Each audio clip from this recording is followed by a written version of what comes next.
অবাক হওয়ার যে ঘটনাগুলো ঘটেছে সেই জায়গা থেকে শুরু করতে চাই। লিটন কুমার দাস, যিনি ক্যাটাগরি এ মানে টপ ক্যাটাগরিতে অবশিষ্ট যে দুজন ক্রিকেটার ছিলেন, নাইম শেখ এবং লিটন কুমার দাস, তাদের একজন। এই দুই ক্রিকেটারের ক্ষেত্রে যে ঘটনা ঘটেছে সকল ধরনের চিন্তা ভাবনাকে উল্টে দিয়েছে, পাল্টে দিয়েছে। আজকের বিপিএল এ সবচেয়ে বড় ঘূর্ণিঝড়, টর্নেডো, ভূমিকম্প হয়েছে যখন দফায় দফায় নাইম শেখের দাম বাড়তে থাকে। প্রথম কলটাই ছিল লিটন এবং নাইমের মধ্য থেকে নাইমের, এবং যেই কল শুরু হয়েছিল 50 লাখ টাকায়, শেষ পর্যন্ত সেটা ডাবলেরও বেশি 1,10,00,000 টাকায় গিয়ে শেষ হয়েছে। নাইম শেখকে চট্টগ্রাম 1,10,00,000 টাকায় দলে ফিরিয়েছে এবারের বিপিএল এর জন্য। নাইম শেখ যখন কোটিপতি, লিটন কুমার দাস তখন কোটিপতি হতে পারে না। 50 থেকে যে শুরু হয়েছিল বিডিং, সেটা শেষ পর্যন্ত 5টা কল পেয়েছে এবং 75-এ গিয়ে লিটনের যে কল, লিটনকে পাবার যে অন্য দলগুলো চেষ্টা আকাঙ্ক্ষা, সেটা ফুল স্টপ হয়েছে। লিটন কুমার দাস 75 লাখ টাকায় রংপুরের ডেরায়। লিটনের ব্যাপারে অন্য দলগুলো যখন আগ্রহ দেখায় নাই, 75-এই তার নিলামটা শেষ হয়ে গেছে। লিটন যখন 75, নাইম শেখ যখন 1,10,00,000, ঠিক তখন সবচেয়ে বড় অবাক করা জায়গা তৈরি হয়ে গিয়েছিল যে জিয়াউর রহমান, আমাদের সাবেক রাষ্ট্রপতি জিয়াউর রহমানের কথা আমি বলছি না, মানে অনেকে অনেকভাবে এগুলোকে ট্রল করার চেষ্টা করে, ম্যানিপুলেট করার চেষ্টা করে। আমাদের ক্রিকেটার জিয়াউর রহমান, সেই জিয়াউর রহমান 30 লাখ টাকায় বিক্রি হয়েছেন। জিয়াউর রহমান যখন 30 লাখ টাকায় বিক্রি হন, তখন মাহমুদুল্লাহ রিয়াদ, মুশফিকুর রহিম, এবাদত হোসেন, গেলবারের চ্যাম্পিয়ন টিম ফরচুন বরিশালের এই তিনজন গুরুত্বপূর্ণ অংশ যারা ছিলেন, মাহমুদুল্লাহ, মুশফিক এবং এবাদত, তাদের ব্যাপারে কোনো দল নিলামের প্রথম দফায়, প্রথম পর্যায়ে আগ্রহ দেখায় নাই। মিরাকল, কোনোভাবে এটা আসলে বিশ্বাসযোগ্য মনে হচ্ছিল না। অন্তত বেস প্রাইসে তো বিক্রি হবেন। চমক দেখিয়েছেন মোহাম্মদ সাইফুদ্দিন, তিনি দল পেয়েছেন এবং সাইফুদ্দিন 68 লক্ষ টাকায়, 68 লক্ষ টাকায় ঢাকার ডেরায় গেছেন। চমক দেখিয়েছেন তাওহিদ হৃদয়, তিনি 92 লক্ষ টাকায়, 92 লাখ, রংপুরে তার পরবর্তী ঠিকানা নিশ্চিত করেছেন। এবং এই দুই চমকের মাঝে আমার কাছে মনে হয় যে সবচেয়ে বড় চমক ছিল হাবিবুর রহমান সোহান।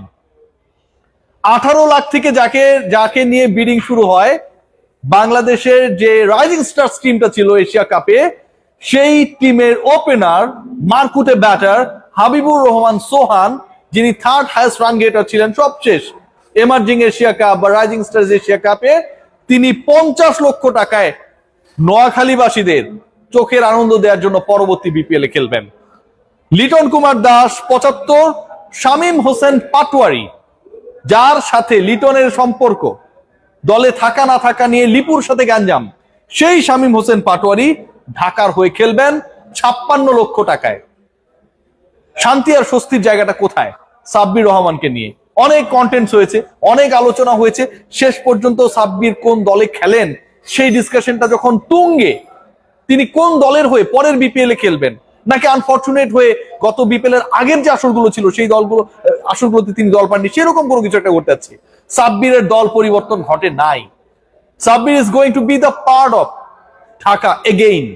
ঢাকা ক্যাপিটালস এর হয়ে সাব্বির খেলবেন।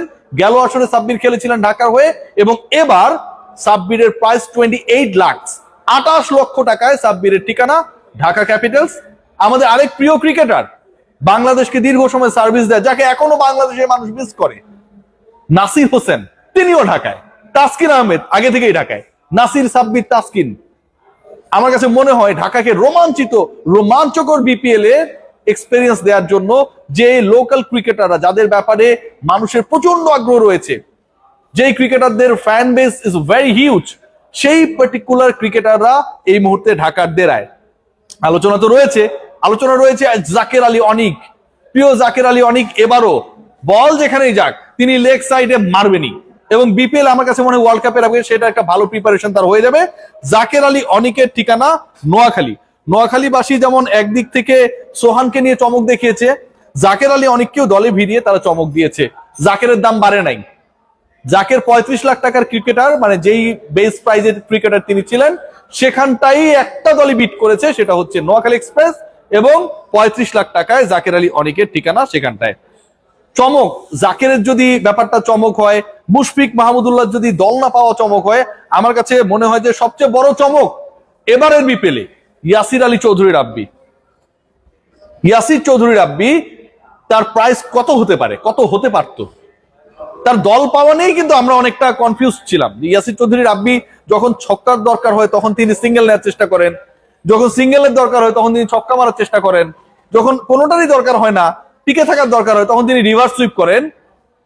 সেই ইয়াসির চৌধুরী রাব্বি রাজশাহীতে খেলবেন 44 লক্ষ টাকায়।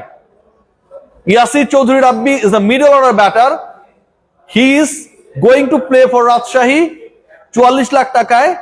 একই অলমোস্ট পজিশনের ক্রিকেটার মাহমুদুল্লাহ রিয়াদ, মুশফিকুর রহিম 35 লাখ টাকাও বিক্রি হয় নাই, কোন দল কেনে নাই।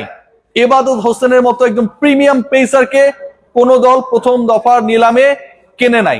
আমার কাছে মনে হয় যে এবারে নিলামে এই জায়গাগুলো যথেষ্ট যথেষ্ট কনফিউজিং, ডিবেটেবল, এবং কেন আসলে তাদের ব্যাপারে আগ্রহ থাকলো না সেটাও একটা বড় প্রশ্ন। আরেকজন ক্রিকেটার রয়েছেন পারভেজ হোসেন ইমন।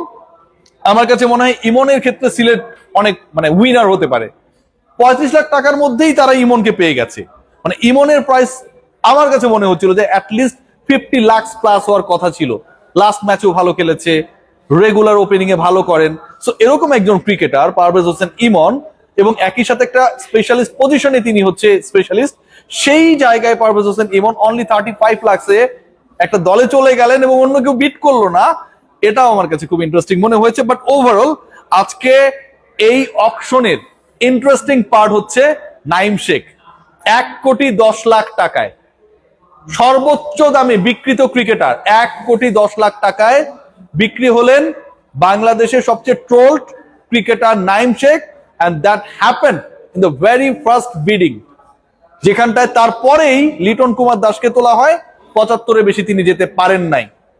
যখন এখানটায় কম্পিটিশন হচ্ছিল তাদের নিয়ে, তখন আলো ছড়িয়েছেন সাইফুদ্দিন 68 লক্ষ টাকায় দল পেয়ে, আলো ছড়িয়েছেন তাওহিদ হৃদয়, সবসময় বিপিএল তিনি পারফর্ম করেন 92 লক্ষ টাকায় দল পেয়ে, এবং সকল আরো কেড়ে নিয়েছেন মোহাম্মদ মিঠুন 52 লক্ষ টাকায় দল পেয়ে। বিশ্বাস হচ্ছে? হোক আর না হোক, এগুলোই ঘটনা। আজকের বিপিএল অকশন নিয়ে অনেক ঘটনা ঘটেছে, এবং অকশন যখন চলছিল তখন সবচেয়ে ইন্টারেস্টিং পার্ট, অকশনার হিসেবে যিনি ছিলেন তিনি অনেক ক্ষেত্রে রুলস ব্রেক করে নিজের মতো করে এটা পরিচালনা করার চেষ্টা করছিলেন। তো মাহবুব ভাইকে আসলে যারা গালিগালাজ করেছিলেন, আমার কাছে মনে হয় আজকের বিপিএলও সেই ঘটনাগুলো, বিপিএল এর অকশনে সেই ঘটনাগুলো ঘটেছে, এবং এগুলো ঘটে, এটাই আলটিমেটলি একটা বড় আসরের মর্যাদা বা কি বলবো এক্সাইটমেন্টের সাথে জড়িত। ওভারঅল